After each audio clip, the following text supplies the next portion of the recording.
ഖുതുബ കഴിഞ്ഞ് റസൂല് ഇറങ്ങി, ഖൽബ് പിടഞ്ഞ് സ്വഹാബും വഴങ്ങി, നഹല പുണർന്നു മാറിലൊതുങ്ങി.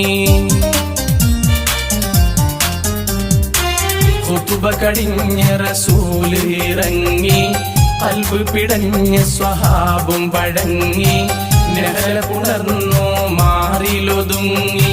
ശറഫുറ്റൂർ മരത്തിന്റെ തടിമറിയിലമർത്തി വെച്ചേ, സ്വകാര്യമായി പറഞ്ഞതിൻ കരച്ചിലും അടക്കി വെച്ചേ.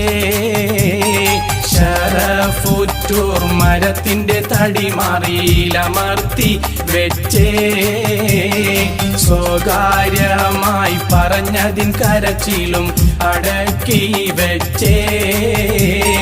ഒരു നാളിൽ മദീനത്തെ മസ്ജിദ്